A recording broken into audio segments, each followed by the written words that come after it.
लक्ष्मण हाकेंना पाठिंबा देण्यासाठी उद्या बीडच्या माजलगावमधून जाणार 500 गाड्यांचा ताफा. ओबीसी समाजाच्या बैठकीत निर्णय.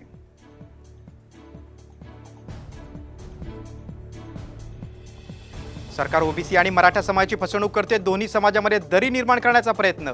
आमदार अंबादास दानवेंची घणाघाती टीका.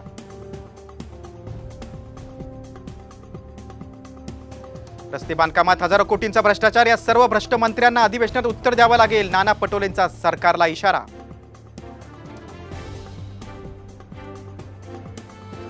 कोल्हापुरात काँग्रेसचं चिखलफेक आंदोलन. राज्यातील बिघडलेली कायदा सुव्यवस्था, पेपरफुटी आणि बेरोजगारीसह अनेक प्रश्नांकडे लक्ष वेधण्याचा प्रयत्न.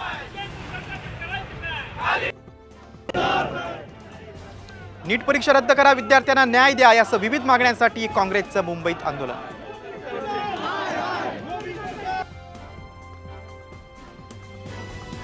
जागतिक गद्दारी दिन काल होता. त्यांची आमच्याशी नव्हे तर देशाशी गद्दारी. आदित्य ठाकरेंची शिंदेंच्या शिवसेनेवर जोरदार टीका. नव्या अटल सेतूला भेगा. काँग्रेसचे प्रदेशाध्यक्ष नाना पटोलेंकडून अटल सेतूची पाहणी. रस्त्याला तडे गेल्यानं डागडुजी सुरू.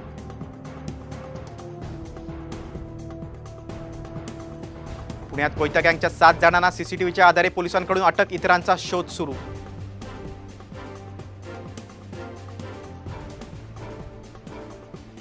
तीन दिवस पुणे ते मुंबई दरम्यान धावणाऱ्या 2 रेल्वे रद्द. पुणतांबा कानेगाव आणि दौंड मनमाड विभागात सुरू असलेल्या दुहेरीकरणामुळे निर्णय.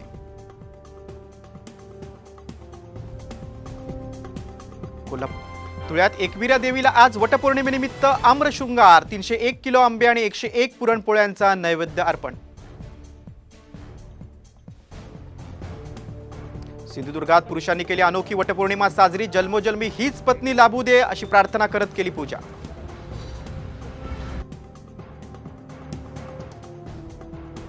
संत मुक्ताबाईच्या पालखीनं बैलजोडीच्या साहाय्यानं सर केला राजूर घाट. पालखी आज बुलढाण्यात मुक्कामी.